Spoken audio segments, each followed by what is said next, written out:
She said, "Jim, that's not funny. Don't make jokes like that." And we said, "No, it really is." I still have one of those boxes. I saved it. That's a great souvenir. I think I sent it. Yeah, I do have it. Those kinds of mistakes aren't made on the main game boxes because we deliver that to them. We would always create our own box art and send it to them. But this was on the core game. This was on the core game. Yeah, right. Somebody just read it over the phone.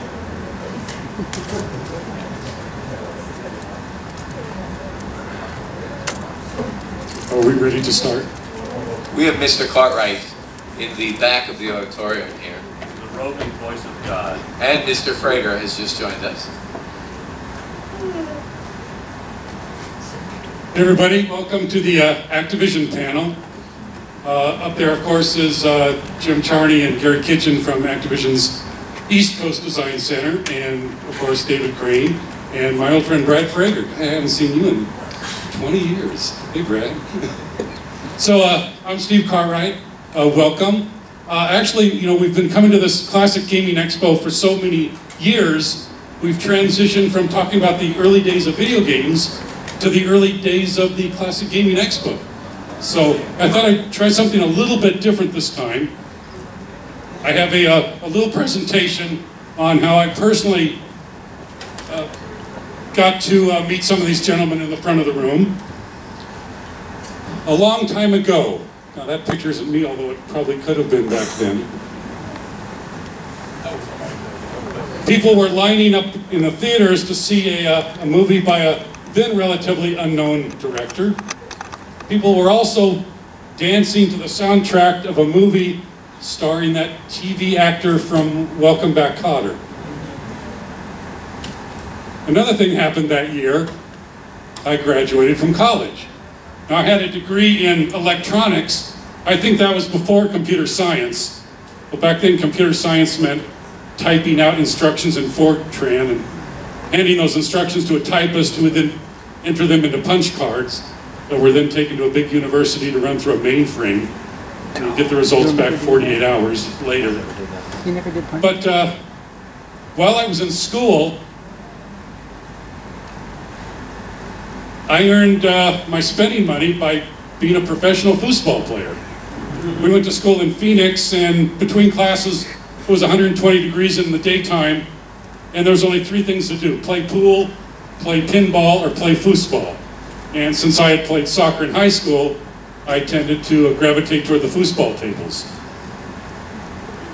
My partner, one of my partners on the foosball tables, was a guy named David Crane. And after college, we both ended up working at a company in Sunnyvale called National Semiconductor. And in addition to playing foosball and designing integrated circuits, Dave was also a big tennis player.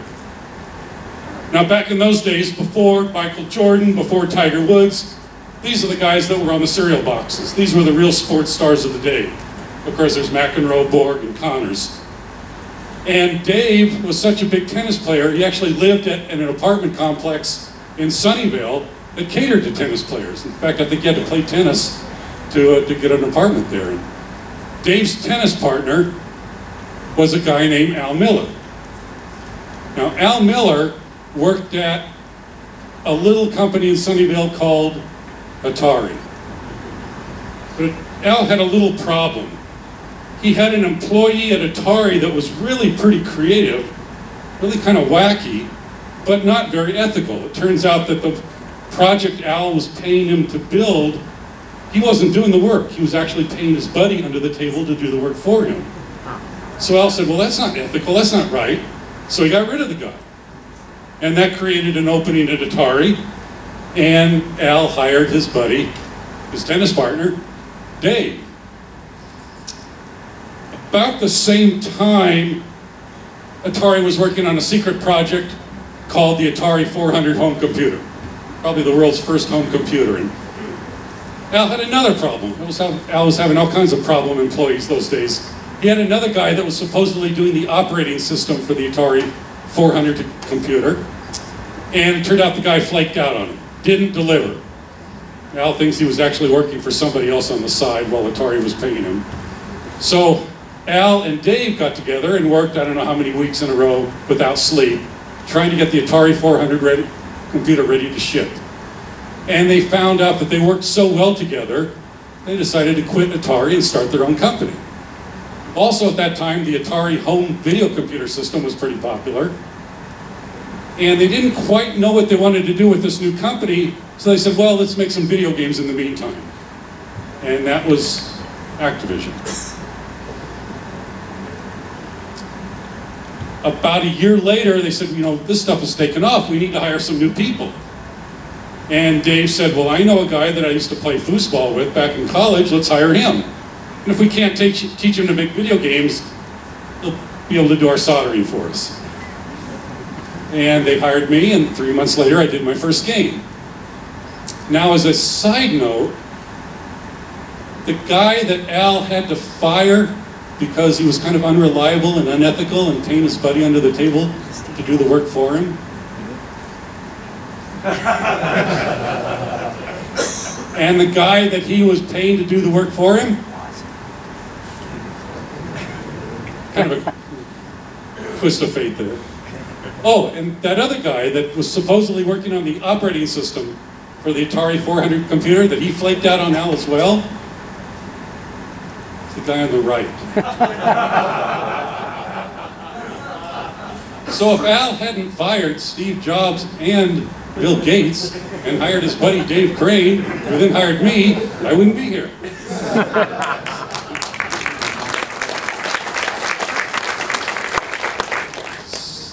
I always find that kind of amusing. So, back then, well, they hired me, they'd all been doing video games for a couple years, which made them like the most experienced video game designers in the world.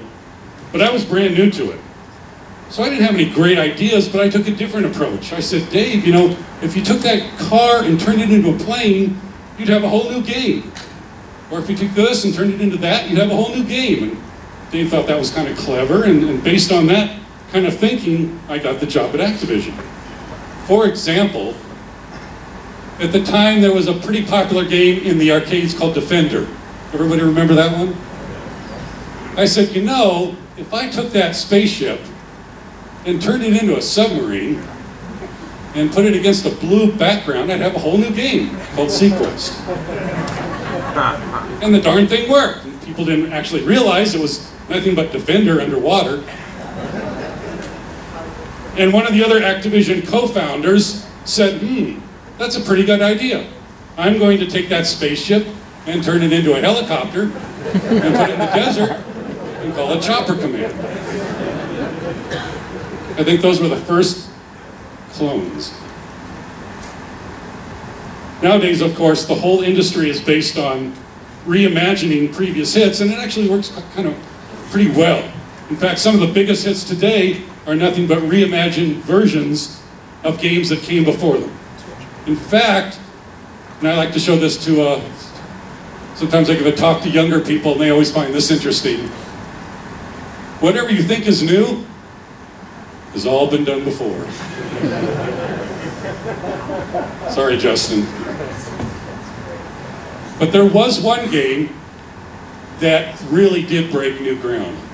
In fact, this game introduced some concepts that had never been heard of before, and in fact are still used in virtually every game that's made today. That game, of course, done about 30 years ago, is Pitfall.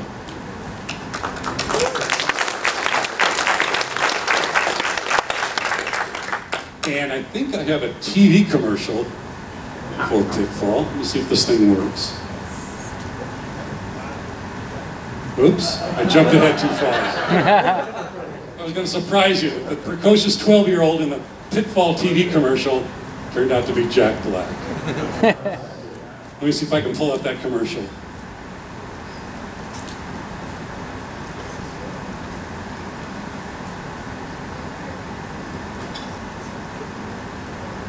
and scorpions and man-eating crocodiles. Well, Harry and I just grabbed the van, swung through the trees, and over the tar pits and found the jungle treasure. It was really neat. If you haven't met Pitfall, Harry, you're missing the year's most incredible video game adventure. Pitfall for the Atari 2600 and in television. Since I met Pitfall, Harry, no other man will do. Pitfall, designed by David Crane for Activision.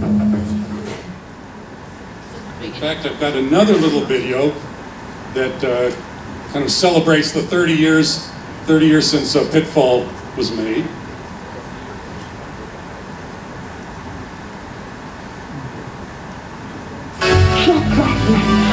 In 1982, video games are taking over living rooms everywhere, and the 3-year-old company named Activision is turning out one-hit game after another, with simple games like River Raid If you haven't met Pitfall, Harry, you're missing the year's most incredible video Activision game establishes adventure. dominance in a crowded field. That's where our design team comes in. They are constantly pushing back the creative boundaries in game design. Designed by David Crane for Pitfall Activision. was my 6th or 7th game at Activision, so I'd been doing games at Activision for quite a while.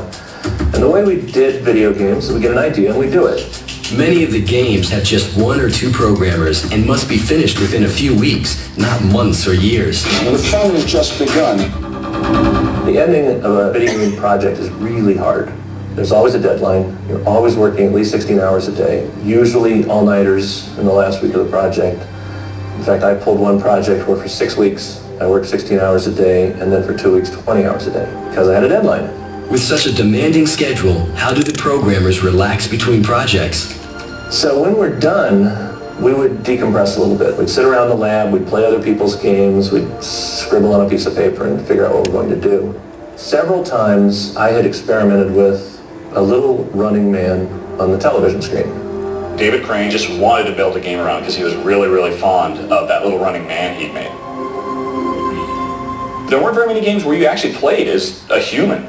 You were always a spaceship or some kind of weird little creature. Most of the characters are bleeps and bloops. Something the shape of a tank, pixelated tank. We really hadn't been doing animated characters where you tried to actually have the thing that looked like a person. And I had a pretty darn good one, but I could never figure out a game to do with it. And so I'd move on to the next game, and I would do a complete game, and then I'm decompressing after the last one, and I said, you know, that little running man, I'll pull him out. And I kept pulling him out of the drawer and playing with him. But it would take almost a year for the running man to finally have some place to run to. Finally, I just flat out said, this is it. I'm going to use this little running man in a game. So on my blank sheet of paper, I drew a little running man, a little stick figure. Well, where is he running? So I drew a path for him to be running on. Where's the path? Jungle's a good place for a path, through some trees. Why is he running? He's running after treasures and he's being chased by whatever. So in about 10 minutes, I had a piece of paper which represented the game Pitfall. After that was 1,000 hours sitting at a computer to make that happen. But it was 10 minutes for the idea. With a setting, other elements quickly fall into place. I found the way to the gold. Pitfall by Activision? Including a few trend-setting gameplay styles. It was revolutionary in a lot of senses, but I think more than anything, it was the first game to be a platformer. It was the first time you could control a character and jump over things and to swing on things. There was humor, you know, with the little Tarzan yell. That's something you really didn't see in games before. You weren't used to seeing that kind of personality. There were so many things to do. Jump, it was climb, it was avoid things. It was like a living, breathing universe. And the jungle aspect was, of course, the big theme of Pitfall. But no one had ever attempted anything like that before. Pitfall introduces its own little treasure. A big thrust of the game was you had to collect treasure. Gold! Did I mention the tar pits? And the idea was to get the highest score at the end of the level. And that has translated into so many games today, but that was the first time you really collected things. An unsuspecting public is welcomed to the jungle in September of 1982. Critics and fans react with excitement to the high watermark that Pitfall has set. It was really exciting when I got it. saw it over at my cousin's house, and when our parents got it for us, we were just really happy. One thing I really noticed and remembered about the early Pitfall was just the graphics. A lot of the other Atari games at the time had pure black backgrounds or solid color on the background, and this one had the trees that were drawn there. The crocodiles looked like crocodiles. Everything in the game looked like it was supposed to be. The Atari 2600 was very limited in what it could do, but it really pushed the envelope. I was a huge Pitfall fan. Came out, whatever it was, 6 months after the Indiana Jones film, and I was still a big, huge Indiana Jones fan, and this was like really the opportunity to live that adventure. And you know, no game before then really did anything quite like that. It was simple and kind of silly looking, just a little stick figure guy, but at the time, it went farther, I think, than any other game to really immerse you in an adventure. Pitfall quickly sells millions of copies and becomes a must-play game. The success of the game ensures Harry will get another ticket to the jungle.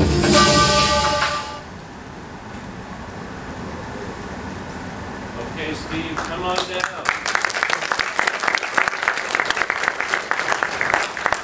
And for those who don't know, I have to put in a plug that you'll notice was September 1982. It's 30 years to the day, almost, for Pitfall. And Dave has just launched a Kickstarter campaign to go back to the jungle, and he's going to build a new jungle game. And if you want to go see that campaign, it's jungleventure.com/kick, and be a part of it and help Dave create the next great jungle adventure. That was my plug.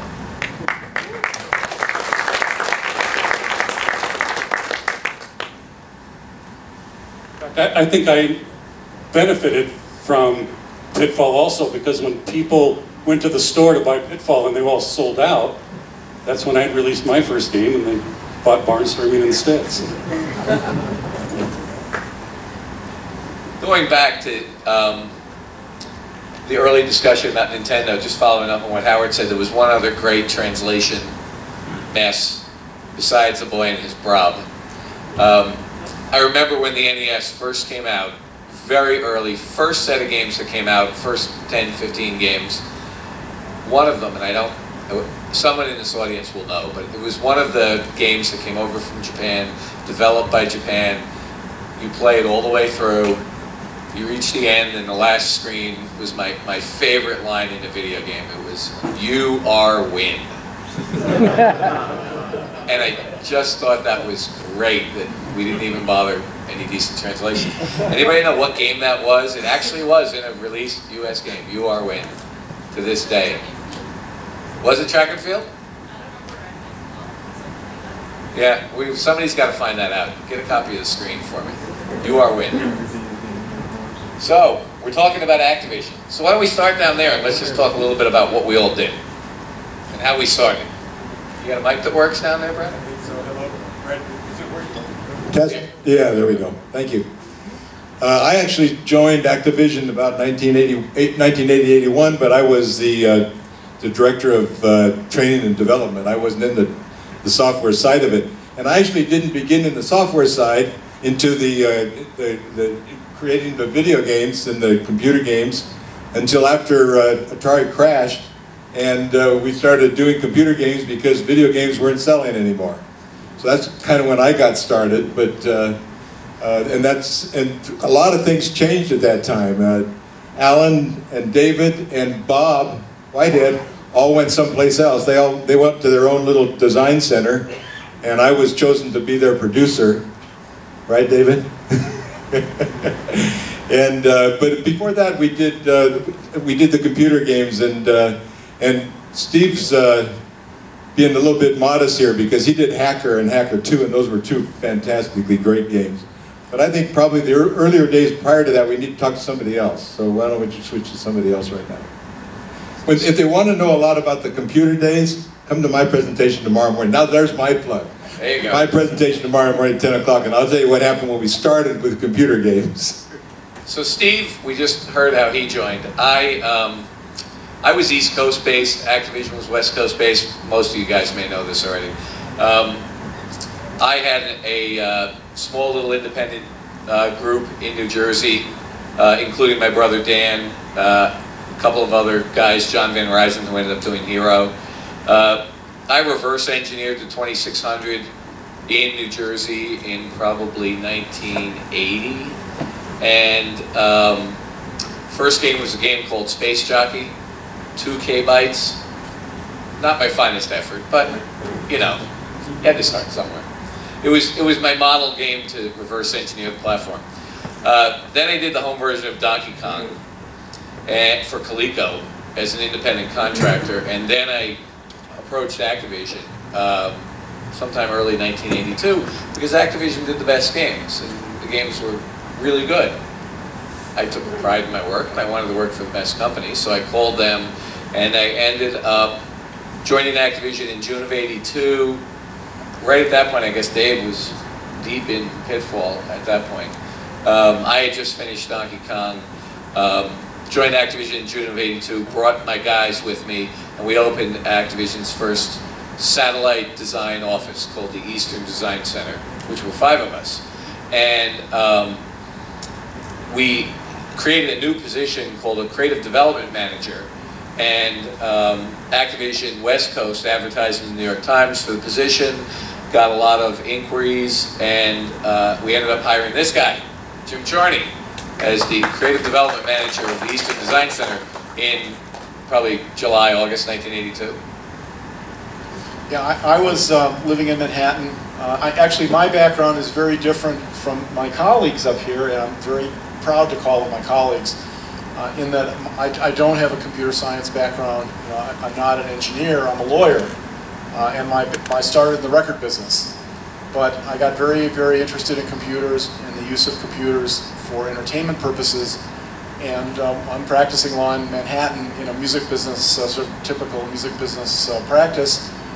Saw an ad in the New York Times from Activision and answered it. Got a response back from Activision maybe a week or two later, thanking me for my interest, but advising me they had many responses and they were way more qualified than I was, and that they wished me good luck and they'd hold on to my resume, but thanks but no thanks. I didn't want to accept that because I thought this really sounded cool.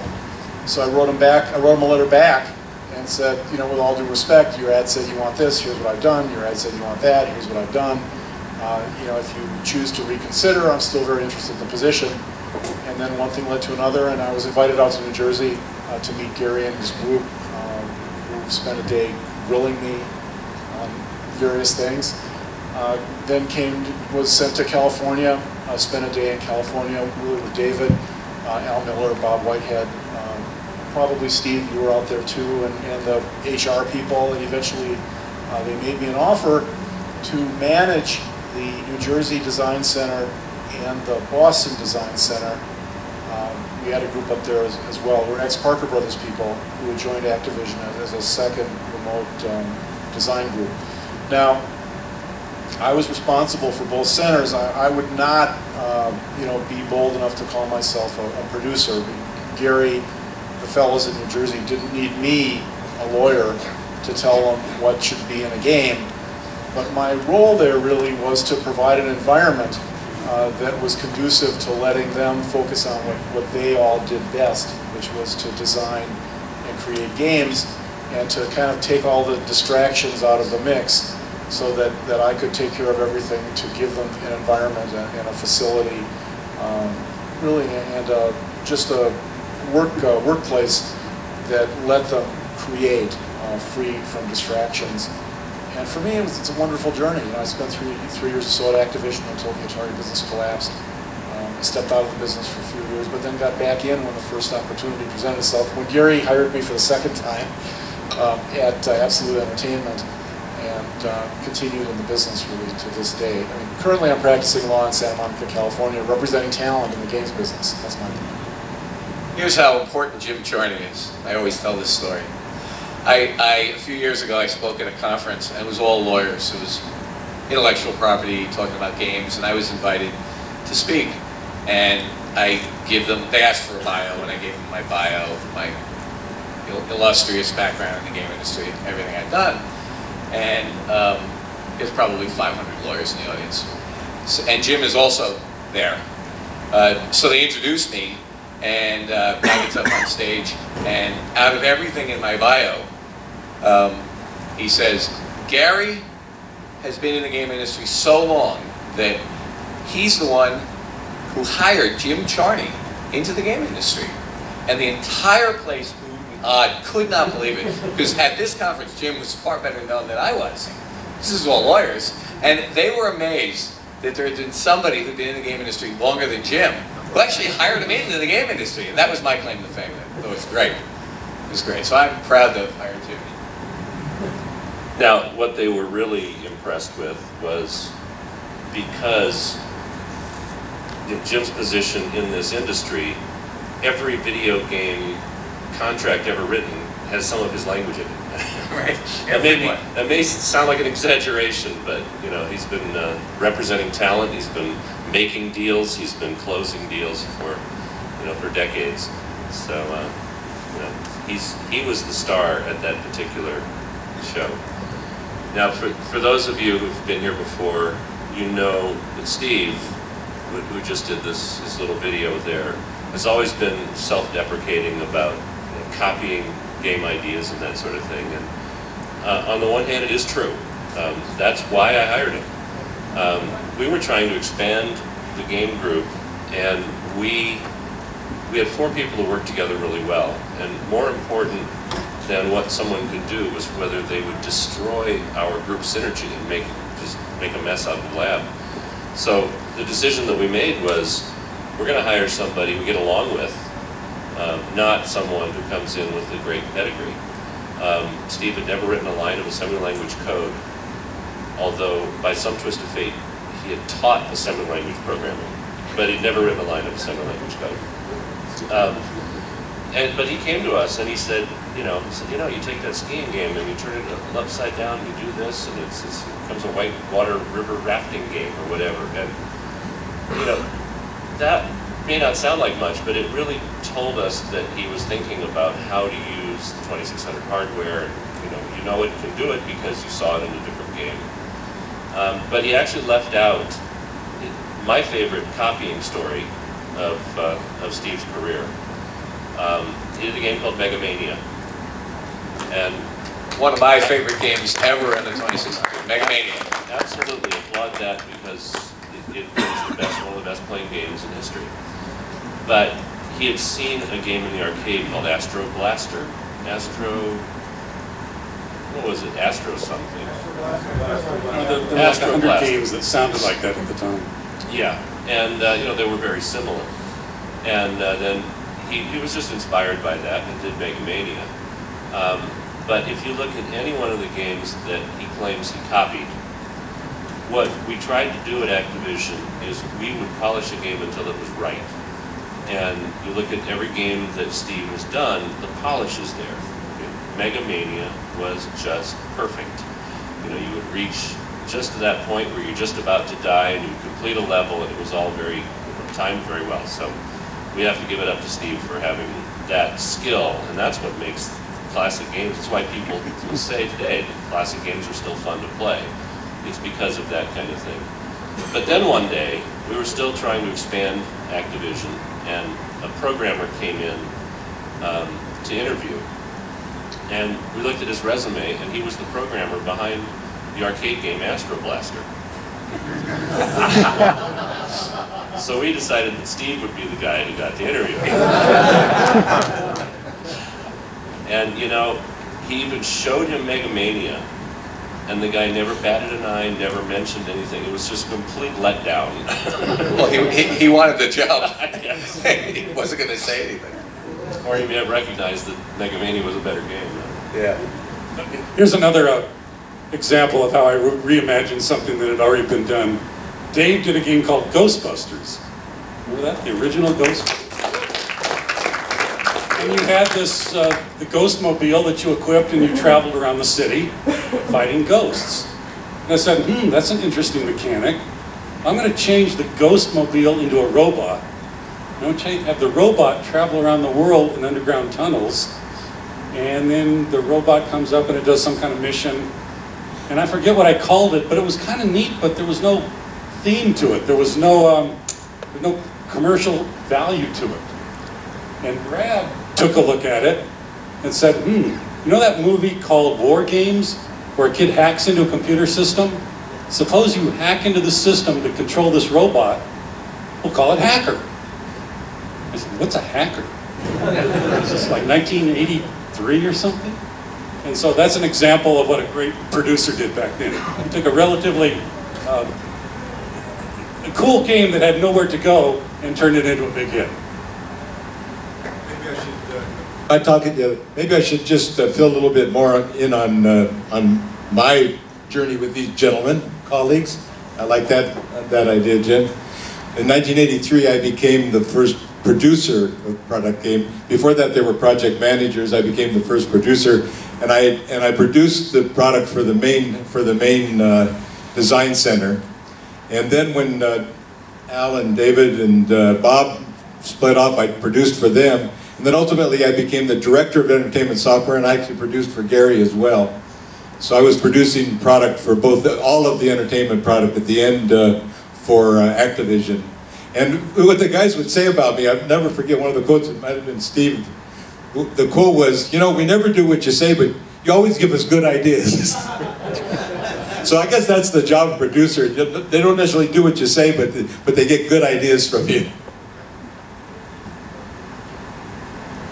So we've done this panel so many years, trying to figure out what are great stories that you haven't heard. Come on, Dave, come up with something new that we haven't had on this panel over the last 8 years.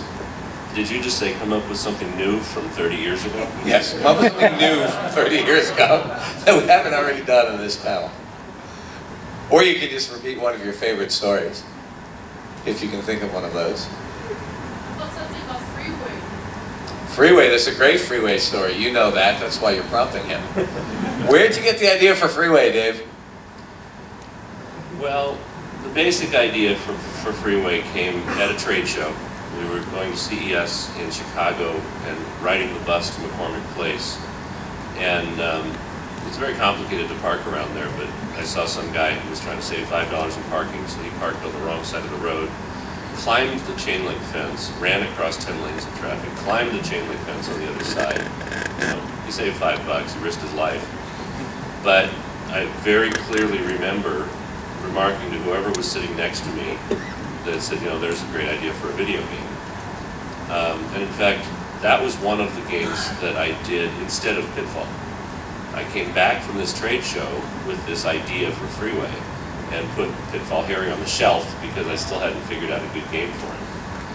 But the Freeway, you know, we always talk about how hard it is to design a game on the Atari 2600. Freeway was one of the biggest challenges.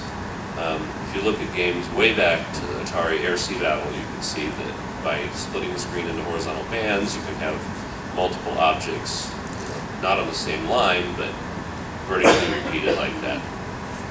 What you'd never seen before is the other player object, the other tank object, being used twice across the screen, so in vertical bands.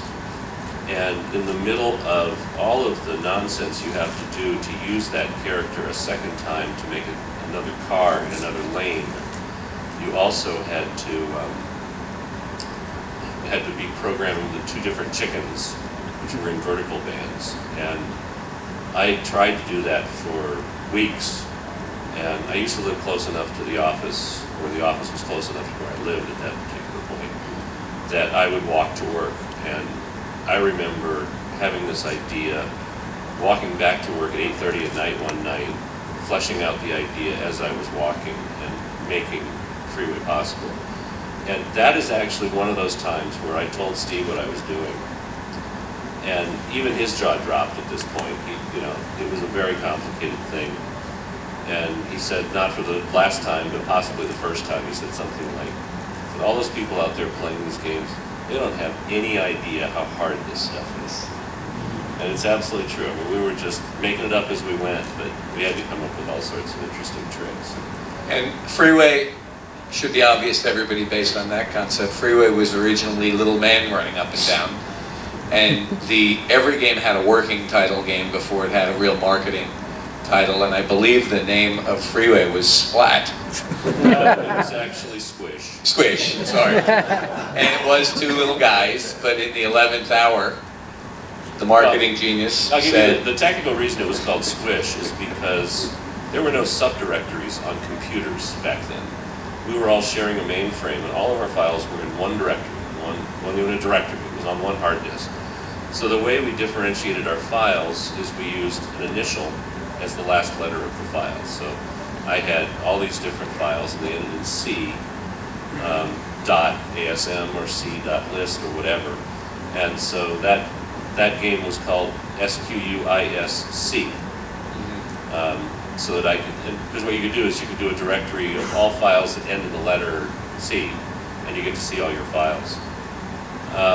So yeah, it was a little running man vertically, which looked terrible. I mean, you guys, some of you have seen it. I don't know, it looks like a roach. We were trying to figure out exactly how to market it for our first trade show that game was going to go to. And at the time, there was a very popular character called San Diego Chicken, who used to appear at San Diego Charger games, and it was really very popular. Actually, he started out as a radio mascot for the radio station KGB, so he was the KGB Chicken, then he became the San Diego Chicken and became himself. And so Jim Levy said, you know, if you make it a chicken crossing the road, we can play on that old joke, and I can hire the San Diego Chicken to come and run around the trade show and promote the game. So he called the San Diego Chicken, and the San Diego Chicken says, one day appearance, I can do that. That's going to be $5,000 for me, $2,000 for the chicken assistant, who we found out was his girlfriend. First class airfare both ways, and you know, we're a small company, and it was ridiculous. We would pay thousands of dollars for a chicken. And Jim knew that Dave could wear the chicken suit just as easily, and no one would know. So no, better than that, we had a PR guy in the company. This is honest truth. Our PR guy was named Fred Hypes, H-Y-P-E-S. And he just said, I'll wear the chicken suit. Unfortunately, what Fred was best known for is he couldn't go to lunch without getting food on his tie. So we had to pay an extra deposit on the chicken suit before we could take it with him. A couple other things about that game since we're talking about it. Wait, did I ever copy that game? You must have. Let me think. All right, well, let's be fair. Well, there's always the question about Freeway and Frogger. They were both developed independently. Frogger was developed in Japan, 6,000 miles away. You know, we were very secretive about the games we were developing, so you know, there was no cross-pollination there. It just happened to be a coincidence. But Freeway is a copy of the game Space Race. Al Alcorn, the #2 man at Atari, made Space Race, an arcade game way back then. You know, and it's a pretty cool little game. You got two spaceships and you're racing. How many times can you get up to the top through the little white dots that were either called stars or asteroids? I can't remember what they called them. So Freeway was pretty much the same game, and I had played Space Race, so I had to pay homage to that game. But what I was about to say is, anybody in this room who has ever hooked up a 2600 has probably pulled the cartridge out while the machine was powered on. In fact, sometimes you have to do that just to get it to run these days. One of the interesting things that you will sometimes find, you get all the neat little patterns on the screen, and sometimes you get random audio. Occasionally, if you pull a cartridge out, you will hear the Freeway horn honking, the car horn. And that was one of my favorite things because, you know, car horns are often done with two pneumatic horns at slightly different frequencies, and they have that blaring sound. And I nailed that one. I mean, that was a car horn, you know, and it just happened the 2600 could do it really well. What other games do you want to know about? Any specific ones? My favorite one I have here is the autograph put on the tracks. I know it's one a lot of people have negative comments about. It's one of my favorites since I was a kid. Probably the shortest video game in history. The 5-second video game. What negative comments? It's too hard, I don't get it. Oh yeah, well I blow my engine. Right?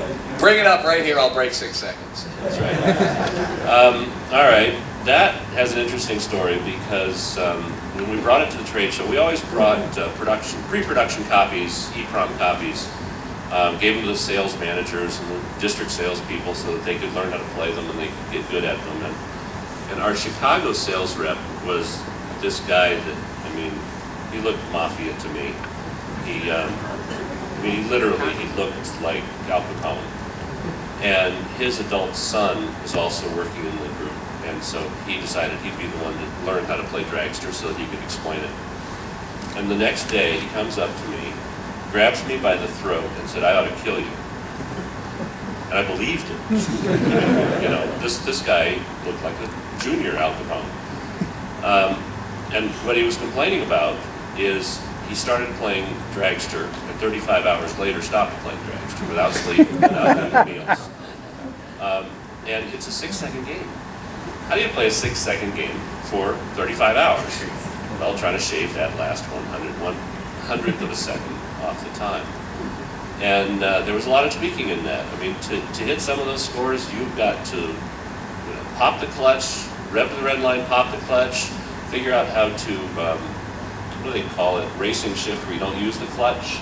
Power shifting, you know, all of those things. I mean, you could just follow standard shifting, you know, you could shift it first and say go, and then let it off, which is the clutch, and you could do all those things. But to get those scores, you had to learn all of those various techniques.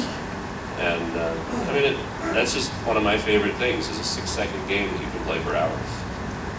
Does everybody know the story of the bug in Decathlon? That's a great story.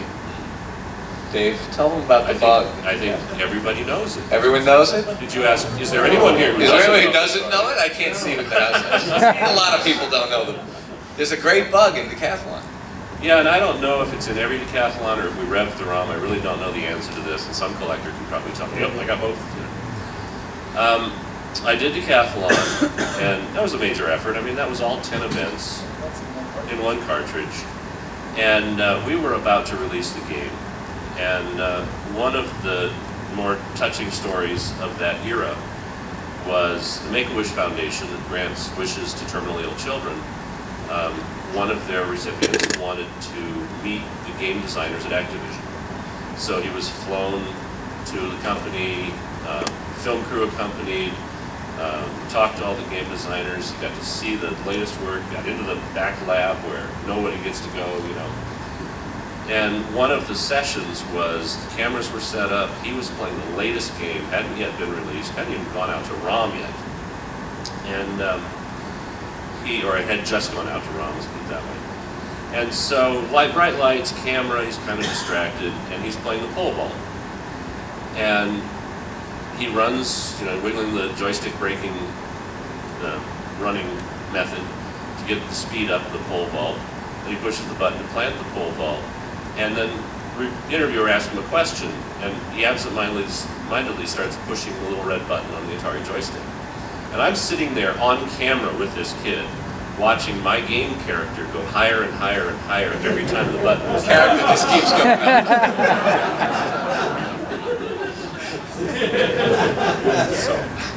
So I finished that interview as best I could. And I went to our guy in charge of manufacturing, and I said, "Stop the presses. Get that ROM back."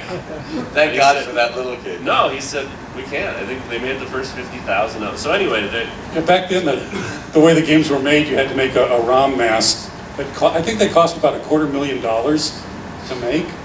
And so the thing was, we took such pride in the fact that the games were all bug-free. To actually have a bug in a game that would cost $250,000 to fix was a big discussion point. So it's an unknown question as to whether or not there are collectible Decathlon cartridges out there that if you continually push the red button, they'll just float off the top of the screen. It's possible. It existed. Don't know if it got into manufacturing or not. I'd like to get that video to see what my expression was. Hey Gary, you know what my favorite story is? Was when David says that he would fiddle around for breaks, but every once in a while we'd suggest to go to a movie.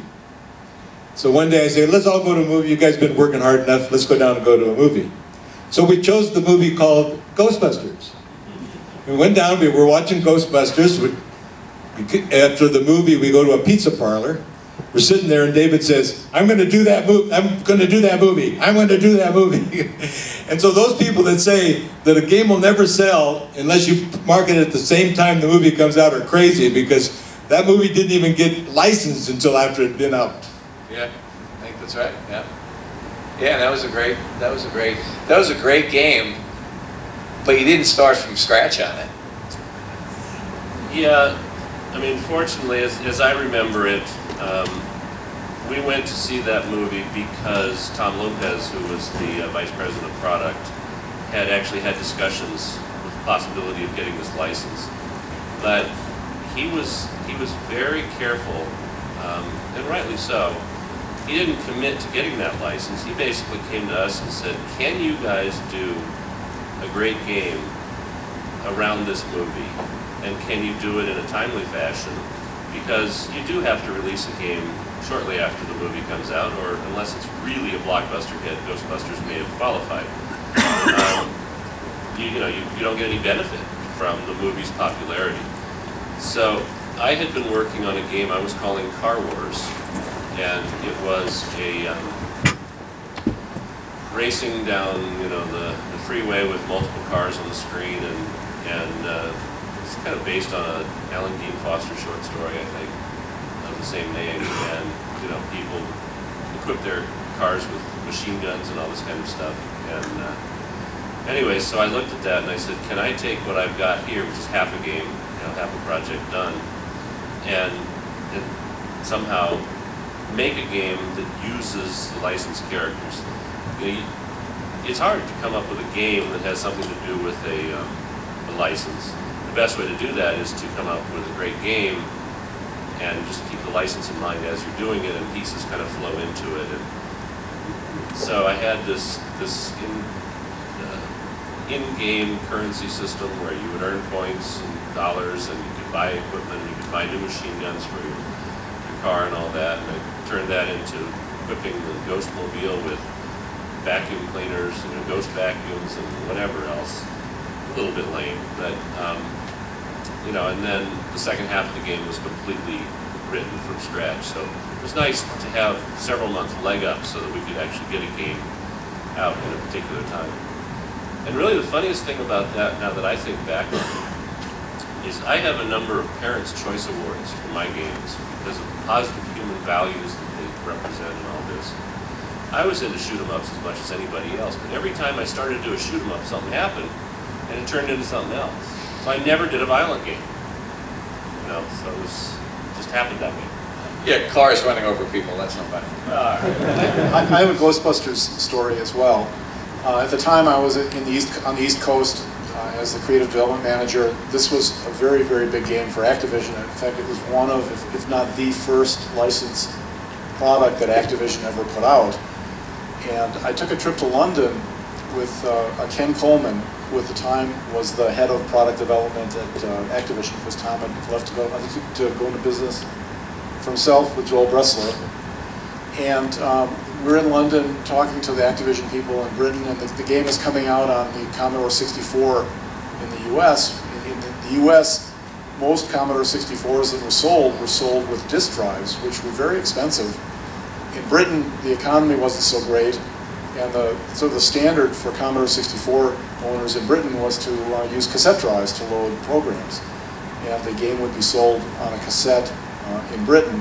One thing I discovered in Britain is that piracy was so rampant that the shelf life for a Commodore 64 cassette game, before it would be knocked off and would be sold as a bootleg by the tape copiers, was 1 week. So we really only had 1 week effectively to sell the Ghostbusters game in Britain before it was getting knocked off like left and right.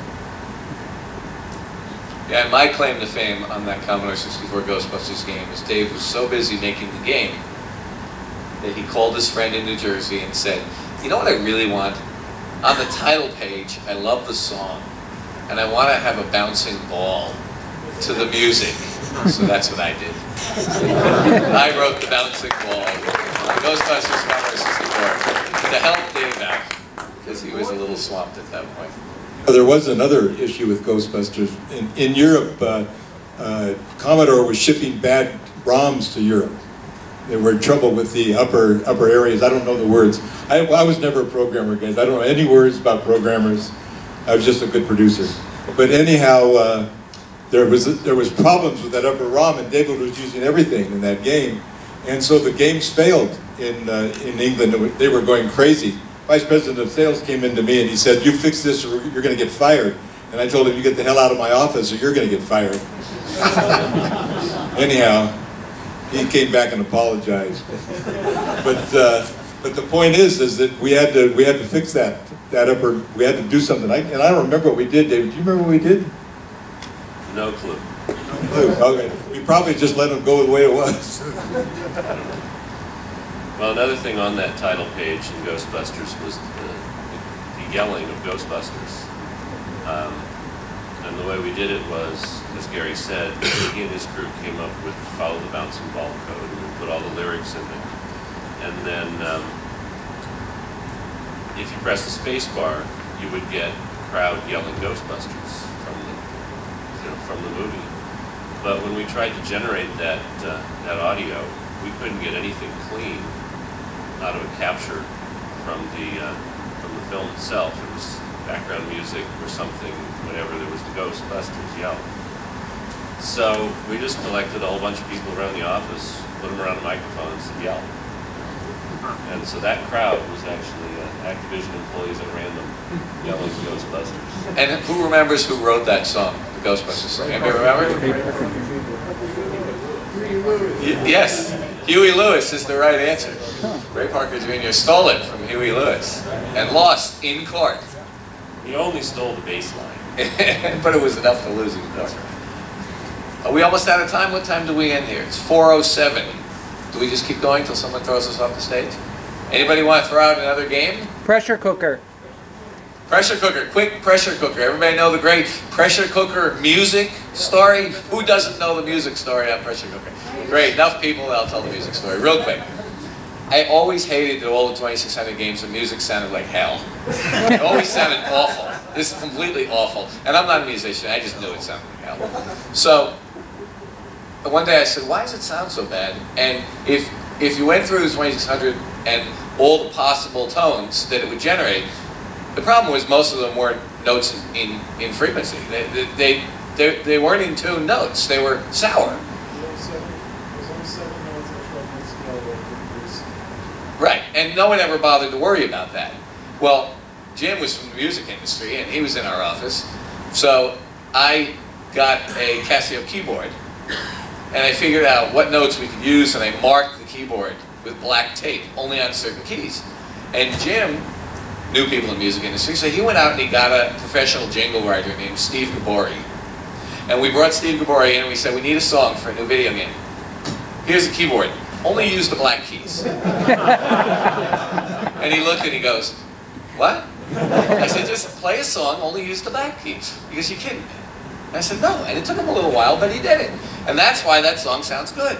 Because there are no sour notes in it. And that was I think that may be the first video game that has a musical score. That's in tune. There wasn't just sound effects or bips and boops, but was actually music that played throughout the game. And where is Steve Gabori today? Do you know? I actually looked him up on the internet like a year ago. He's still writing music. Yeah, he's still around. I think he's still in New York City. And the reason I did Pressure Cooker was because I was, as Dave was watching somebody run across the street on Lakeshore Drive, I was standing in a Burger King. That's what video game programmers eat. And I looked past the guy at the register, and you could see a conveyor belt going by with the little burgers going under the flames. And I said, I could do a conveyor belt with hamburgers on it. And that was it. I did Pressure Cooker, because you can ask my family, that's all I ever ate was hamburgers back then. And it was another one of those coincidences, because Pressure Cooker and Burger Time on television came out about the same time. Right, about the same time, yeah. And unfortunately, Pressure Cooker came out on the dusk side of the Atari industry, so it didn't do anywhere near the numbers that I had hoped it would do, but it did all right. Well, the Atari 2600, though, again, I tell this story. You can ask the designers. Jody Cure often speaks at conventions like this, and he was the assistant designer. He went on to design the Atari 400, 800 chipset, the Amiga chipset, a number of other things. He's now a fellow at IEEE. But the 2600 was only designed really for Tank or Pong. I mean, they made a cartridge programmable so that they could sell a Tank cartridge. And oh, by the way, they could sell a Pong cartridge separately.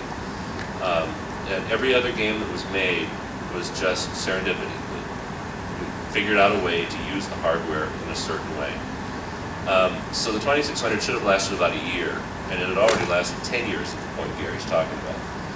And so for Pitfall 2, you know, I expected some other machine to come along, but the NES had not yet hit America. So I said, all right, if the Atari 2600 is going to live, then let's give him a little facelift. And there's a custom chip inside Pitfall 2 that makes a lot more capability for the graphic kernels, and it has 3-part harmonic music. So the reason the Pitfall 2 score is harmonic is because I put circuitry inside the cartridge that made that possible. And Steve Gabori thanks you for that. What else? Any questions? Q&A? Yes. Do you guys have any other times when you guys were programming that you got your lives were put in danger, you fear for your life, or anything like that? Now, it wasn't me running across the traffic. He was asking if we ever had our lives put in danger while programming. Well, we almost killed ourselves on a couple of games, but no, I can't think of any. Too much hamburgers and pizza. Yeah, and M&Ms. Cardiac problems. I remember one entire project. I think it was Stealth ATF, one of the early jet fighter games on the NES. The entire program, months we worked on it. I ate chocolate Teddy Grahams. I think it was probably 6 months, and it was the only food I ate for 6 months. That almost killed me. But probably the worst schedule we worked on was A Boy and His Blob. Yeah, that was a good one. You know, Absolute Entertainment, which I guess these three were also involved in Absolute as well as Activision, but Absolute was the first American licensed publisher for... Actually, developer. Acclaim was the first publisher. We were the first licensed developer. And, but then you turned from development to publishing. Right. And so A Boy and His Blob was the first product being published under this new license. And it had to be right, it had to be on time. But, you know, you finish a game and now you say, all right, what am I doing next? And it was, if we could get this thing done in 6 weeks, this is a 7-month game development at least. If we could get this thing done in 6 weeks, we can, you know, really make a splash as a U.S. publisher. It had to be done on May 30th, submitted to Nintendo on May 30th. And Dave flew out to New Jersey to Absolute's office middle of April and said, I got this cool demo, you want to see it? And we looked at it and said, think we can get this done by May 30th? We got it. So we brought a couple of programmers in, along with Dave and I. One guy in particular, brilliant. One of the most brilliant programmers I've ever met in my life, a guy named Rick Booth. This guy he was from another planet.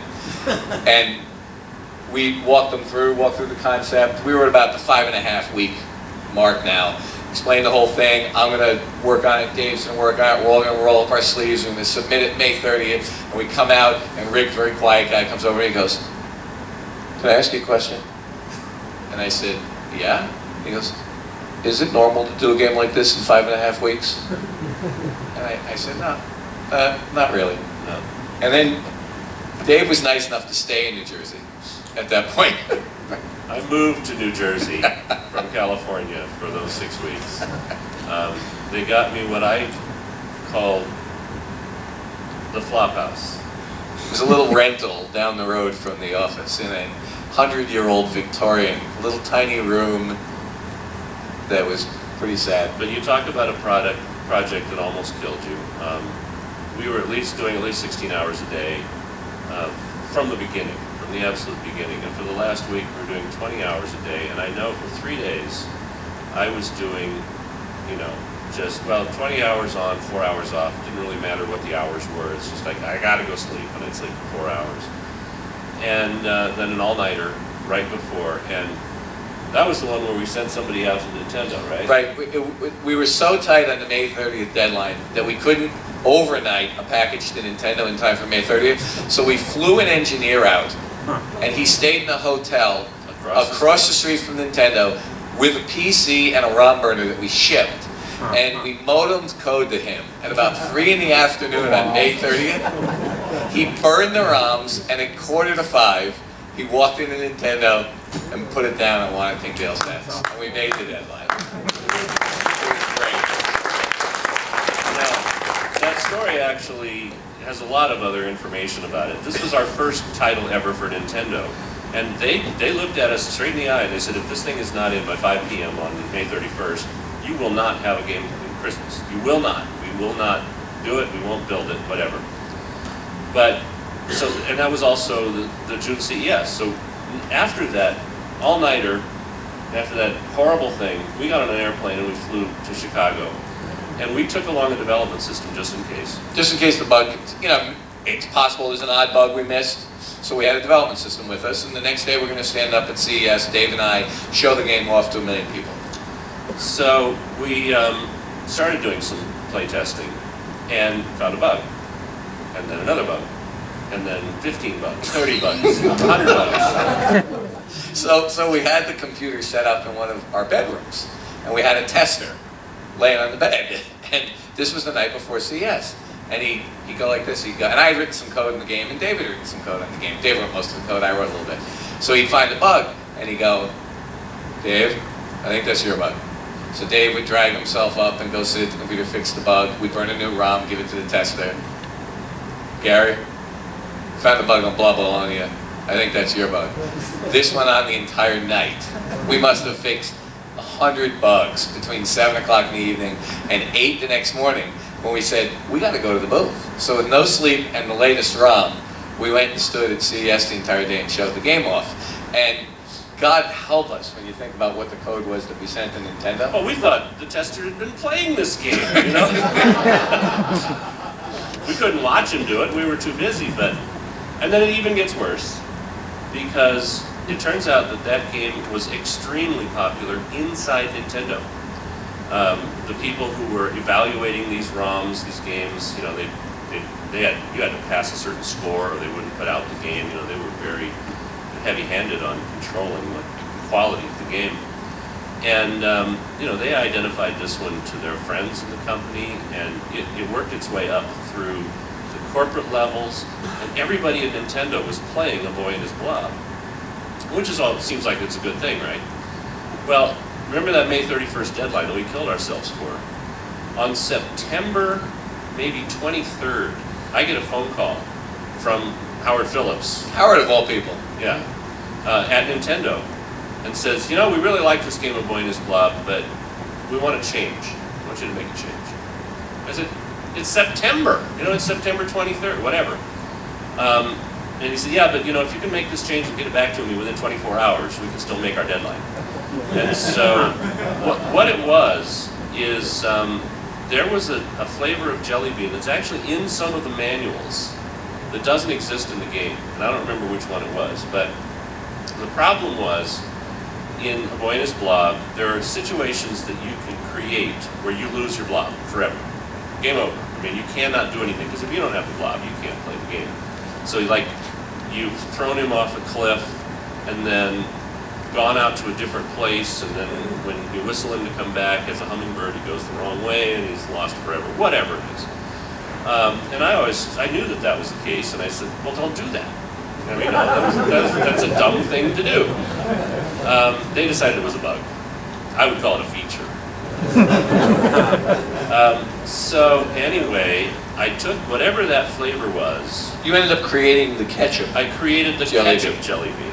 So you could always bring the blob back by throwing the ketchup jelly bean. And he wouldn't eat the ketchup jelly bean because I didn't have anything for him to transform into. So I actually had to write code that made him not like the jelly bean, the ketchup jelly bean. He would frown at you and not eat it if you threw it at him. But wherever you threw it and it landed, the blob would teleport to that spot from wherever he's lost in the maze. So I have been asked, there's some other flavor, and I don't remember what it was and what it's. So there's a transformation in there for that other flavor that's in the game. Yeah. but it's not hooked up. And I mean, imagine my surprise that on September 23rd. Yeah, we're waiting for the boxes to come into the warehouse. Howard's calling up asking for changes. They tell us we haven't submitted it yet, and you need to make this change if you want to make Christmas. Months after the deadline that they told us was a hard and fixed deadline. Yeah. So they can bend the rules for their own reasons. Well, then we learned. We learned there were different rules. Any other questions? Go ahead. You probably told us in the past, but for some of us newer people, can you tell us the Venetian blind story? The old Venetian blinds. The question is the Venetian blind story. Now, there are some collectors here who have an EEPROM of the Venetian blind display. What that is it's a little window with a Venetian blind, and you push a button or whatever, and the Venetian blind folds up very neatly. It's really a nice little thing, and it shows this little landscape out there with the sunset happening. It's not a game, it's just this little thing. Well, when we started Activision, we were sued by Atari. No surprise, we had a budget item for paying for the Atari lawsuit. We knew they were going to try to sue us out of business. But of course, in a lawsuit, you have to say what it is you're claiming is contention. And one of the things that they mentioned was the Venetian blind technique. Now, that was a slang term. The Venetian blind technique was when we would try to get more things on the screen, we would move the objects around and only show their even or their odd lines, so they look like a cone. Like chess, right? It looks like looking at something through a Venetian blind. Like chess could not have been done without the Venetian blind technique. So they were claiming that as a proprietary method, the Venetian blind technique. So to make fun of them. Contrary that I might have been, I did this whole thing. It took me, 3 or 4 days to make this Venetian blind display, and I sent it to my lawyers, and I said, send it to them and ask them if that's what they mean by the Venetian blind technique. And the funny thing about it is that the trade shows, I told you we were very secretive about what games we were doing, but by this time, Magic is out there doing games, and there are other competitors. And we showed the Venetian blind technique to the Magic programmers. These were guys we had worked with. And I realized at the time that was the first time that the Activision Sunset, which showed up in many of Steve's games and many of my games. Some Keystone Capers. Yeah, the Activision Sunset, which was kind of a trademark way to have a blue sky with colors, that was the first time it was shown in public, and we kind of sneak previewed it to our competitors by showing them the Venetian blind technique, although they never picked up on it. Yeah. We could go on for days. What else we got? Go ahead. Speaking of trademark signatures in games, one of the things I always noticed at that time when you released the games back in the Atari era, there was always the Activision logo in the lower left-hand corner of the game. It was always like a signature thing with all Activision games. Was there a reason behind that you guys felt you needed to put that in every game, or was it a marketing technique, or? There are some good stories around the logo. I mean, that was Bob Whitehead. When you're writing a 2600 game, the CPU is actually doing the display. It's horrible what it has to go through just to put that stuff up on the screen. And then there's a period of time after the screen where you can squeeze in some calculations, but it's really hard to fit certain calculations in there. You have to put in only so many, and you can't overrun or use screen flickers or rolls. So Bob just one day, he said, I'm going to take this technique that we have for doing 48 bits of bitmap, and he put an Activision logo, and it was just a simple little white Activision, similar to our logo, not all that fancy. And we thought it was pretty cool, so every one of our games started going out with that.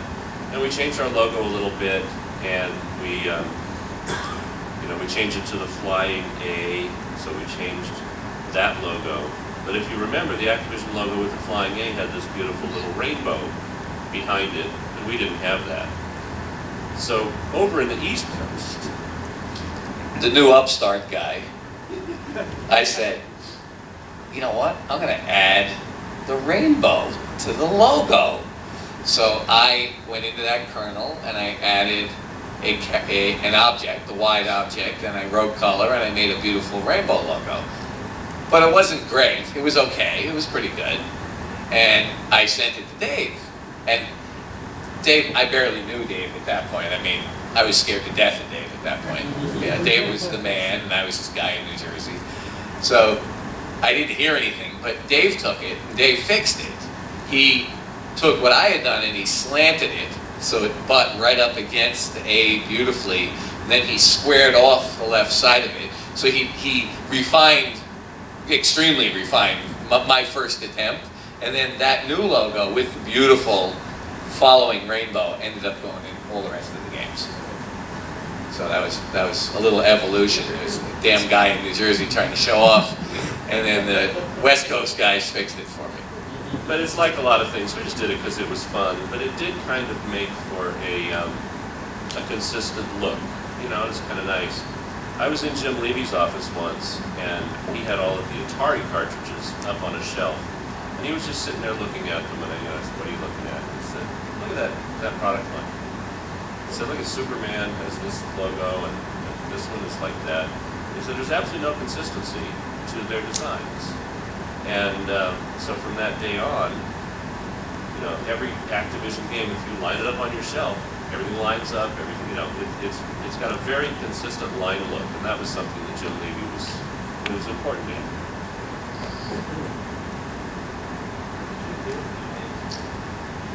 When Jim left Activision, he went into the radio business, which was really his first love. He grew up wanting to own a radio station. And so very quickly he was owning a radio station, then 3, then 7, then 19, and he had created an empire of just local radio stations. And I think he has divested himself of all that, moved to Napa, and he's actually blogging for the Napa town right now. He's just, you know, kind of hanging around doing stuff. That's where Jim Levy is today. Anything else?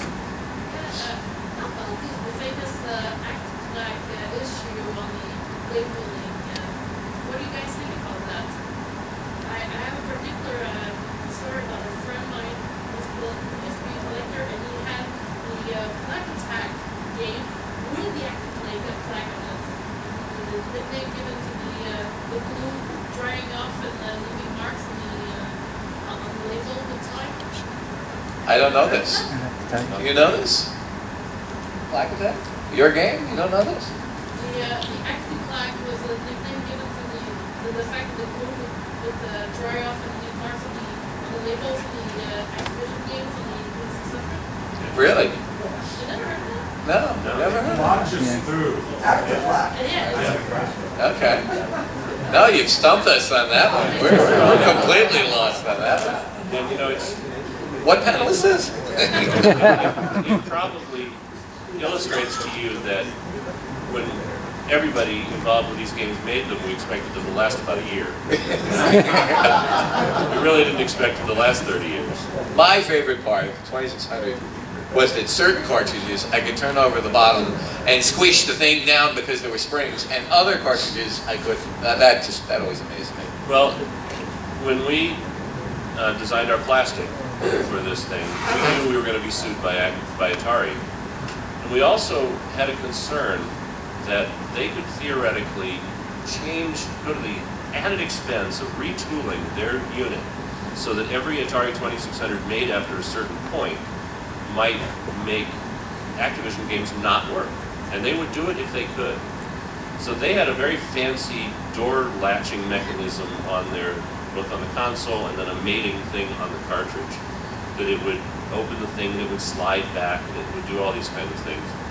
And the truth is, all you really had to have was, you know, 2 pencils to poke in this hole and open up the port to the edge connector, PC port edge connector. So I was very much involved in this design, and you know, we initially just put, you know, these little pointy things that would push in, because it's hollow behind there, so they could push all the way in and all the way down.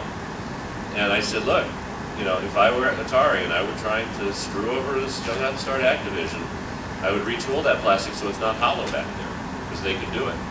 And so the Activision game would get partway in and stop. It would never mate with the system. So we went to the added expense of making each one of those little things retract with a spring, so spring loaded. We protected our edge connector with a piece of foam. So if you look at the early games, they have the foam and then they have the two little prongs. And those prongs are engineered to have the spring loaded, cost extra money, cost extra assembly and all that, just so that Atari could not do something to their console to make it so that our games don't work. They would have to invalidate their own games, for ours to stop working as well. All right, one more good story.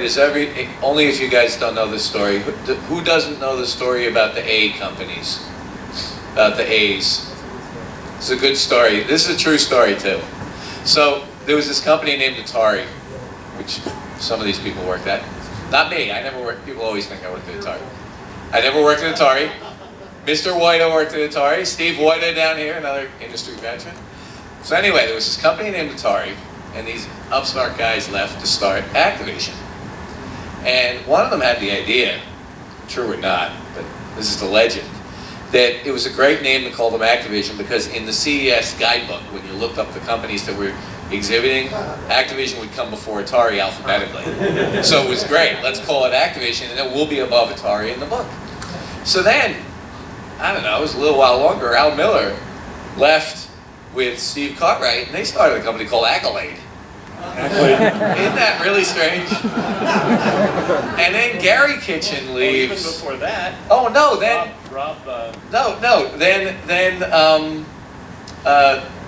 Greg Fishback. Greg Fishback leaves, starts this company called Acclaim to do NES games. And right after he left, I left and started a company called Absolute Entertainment.